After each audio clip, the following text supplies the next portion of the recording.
once again, we're talking about this notion of a purity test, or litmus test, if you will.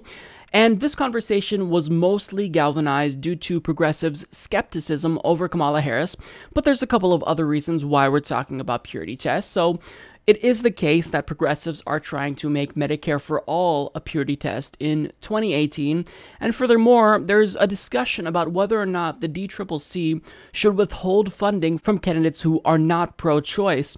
So to give you a couple of examples of the discussion that's taking place, one of the Democratic Party's biggest shills, Michael Tomasky of the Daily Beast, penned an article titled "The 2020 Democratic Purity Olympics Are Already Underway," with the caption self-defeating and the subtitle, "The Bernie Sanders supporters attacking Kamala Harris are itching to refight 2016 and demand a level of purity that, lo and behold, only one candidate can possibly attain." And when it comes to the prospect of a Medicare for All litmus test, Democrats are worried that their unwillingness to get behind Bernie Sanders' Medicare for All bill will lead to them being primaried. And this is discussed in an article for Politico by Gabrielle De Benedetti. And finally, when it comes to whether or not being pro-choice should be a litmus test, Governor Jerry Brown of California weighed in, saying abortion rights should not be a litmus test. So understand what the Democratic Party is doing. They're actually being very regressive here, because it's not just that they won't allow progressives to make a new issue, Medicare for All, a litmus test, but they're going back on what was once previously a litmus test for Democrats, abortion. Because if you looked to the Democratic Party label, you just knew, and you could extrapolate from that label, that they would support a woman's right to choose. But now they're hedging on that, and they're walking away from what was once a core position of the Democratic Party. So they're becoming even more ideologically incoherent in their quest to win elections, when if they actually became more ideologically consistent and unified around certain issues, then they might actually win, because people would know what they stood for. So ideologically speaking, the party just stands for nothing. And that doesn't seem like it's going to change anytime soon, because they just expect all of their candidates to be shapeshifters, and they want them to conform to whatever a particular state or district wants. But the problem is that by offering voters in more conservative regions of the country no real alternative, then they're going to demoralize their core base. Who's going to come out and support them and support a candidate that's just the Republican-like candidate? They just stay home. We've seen this time and again. And as a direct result of them shifting further and further to the right, and what they stand for just becoming more amorphous, the Democratic label, it just means nothing now. If anything, the Democratic brand is more synonymous with corruption than it is with any one policy.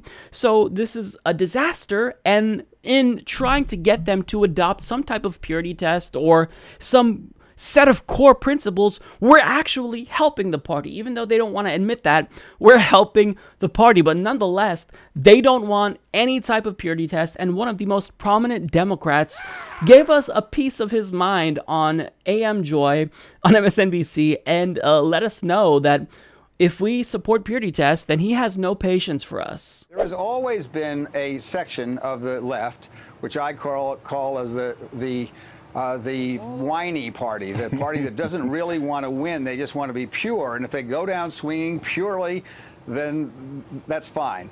Well, the problem with that is it leaves behind the people who really need their help. If we're going to have a single payer or Medicare for all or whatever we're going to have in health care that covers every American, as every other industrialized country has, then we all have to pull together. And people who sit out or crank on some candidate because they did this or that, it wasn't to their purity test, are basically turning their back on the very people they pretend to represent. So I don't have a lot of patience with this wing of the Progressive Party, and this is a lot of this is a media creation. The media sees conflict, it creates this to-do. There are not a lot of people that feel the way that you all described about Kamala Harris. Yeah. You know, I think we just have to get a life and pull together and do what's right for the country instead of having these silly fights among ourselves, which I have to say are perpetrated in part by the media. No, So you know that Joy-Ann Reid was just eating all of that up. She was loving everything that Howard Dean had to say. So look, in that short clip, he said that progressives should get a life. He called us whiny. He said that we don't actually care about the marginalized groups that we purport to care about. But the problem, is that in the midst of his smug tirade, everything that he said was just wrong. We do care about marginalized groups. We do care about winning. In fact, we have the winning strategy. The candidate who we support the most, Bernie Sanders, is the most popular politician in the country. So if you really want to win, you would adopt a populist platform, because currently there's a populist wave sweeping not just the country, but the world. And it's left-wing populism. It's the only thing that can defeat right-wing fascism. But they don't get this. And Democrats, they claim to be the party that cares about marginalized minorities, but they're supporting policies that actually harm those communities. And by calling us purists, it's not really about purism. We're just telling them to support populist policies because that's what they can do to win. Bernie Sanders is someone that can pass this so-called purity test, and he's the most popular politician in the country again. So maybe if the party was more pure and less corrupt, they'd actually win again. And Howard Dean doesn't like these so-called purity tests because he was once pure himself. But he then sold out and became a lobbyist for the health insurance industry. And our Medicare for All purity test would put him out of business. So he's working overtime on behalf of his employers to make sure that Medicare for All never sees the light of day. So that's why he's bemoaning purity tests. And what he's saying now about purity tests sounds a lot different than what he was saying just last month about purity tests, because he actually asserted that he would be withholding support for the DCCC if they funded candidates that were opposed to abortion rights. So Howard Dean has his own purity tests, but he's criticizing us for having our version of a purity test. But the abortion purity test, the thing about that is he can get behind that type of litmus test because that doesn't interfere with him being a lobbyist for the health insurance industry. So that particular test is okay, but if you threaten his livelihood, then he's going to come out against purity tests. So Howard Dean is on both sides of the purity test issue, because while he's lambasting us for having a purity test, he has his own purity test, and I agree with him. I think that the DCCC should withhold funding for candidates that are not pro-choice, because that's one of the core values of the Democratic Party. If you lose that, then what do you stand for? Now, on another MSNBC show, Howard Dean started to walk back some of his comments after he received criticism because what he said was just ridiculous. So, Howard Dean, who are the whiners in your party that you were complaining about with our colleague Joy Reid? Well, there's always a few. I mean, look, give us some names. Name names. No, we're not going there. But who's whining? I don't follow it as closely as you do. Okay. But what category of people are the whiners? People in the media? People in Congress? No. I'm talking about members of who's whining? members of the party curious. who complain all the time. Well, I'm going to answer your question. Members of the party, I'm talking about the small minority of people who have to have everything perfectly, who have to attack somebody like the ones that burned me up over the weekend were people who attack Kamala Harris.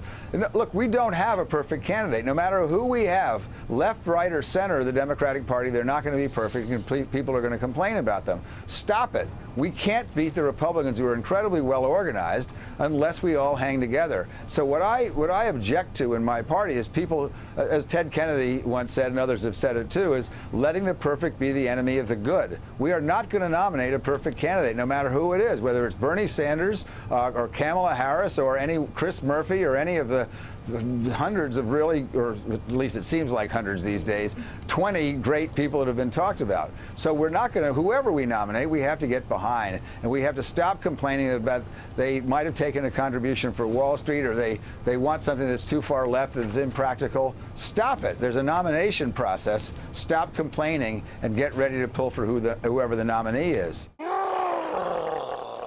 Okay, so in that clip, he states that, we don't have a perfect candidate. He implied that there's no such thing as a perfect candidate, and even Bernie Sanders is not a perfect candidate. Now, I agree with that notion. I don't think that Bernie Sanders is perfect, but the problem is that the Democratic Party hasn't just been giving us imperfect candidates, because I can support someone who's imperfect.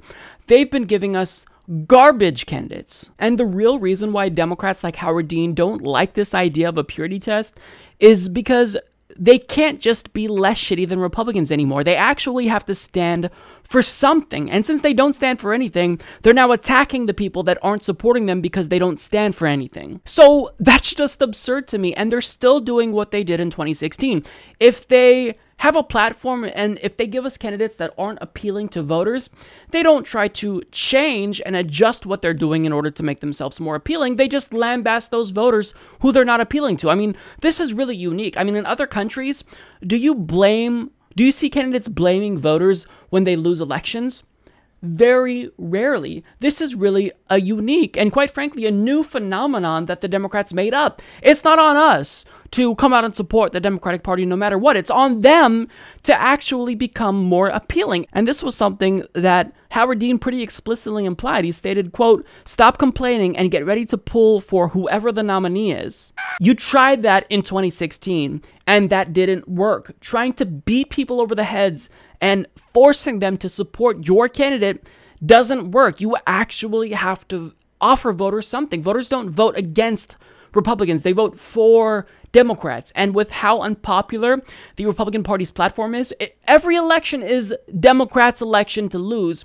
So rather than lambasting us when it comes to purity tests, actually listen to what grassroots activists have to say and try to adopt what we're telling you to adopt if you ever want to be electorally viable again. But we have idiots like Howard Dean getting on the mainstream media with a large platform and just reinforcing all of the party's bad decisions, which is why the Democratic Party is a lost cause. So the only hope that we have is taking over the party with Justice Democrats and brand new Congress, and just kicking all of the old school Democrats out of office, because what they're doing isn't working, and it's because fools like Howard Dean are constantly telling them that they're doing everything right, and voters are doing everything wrong.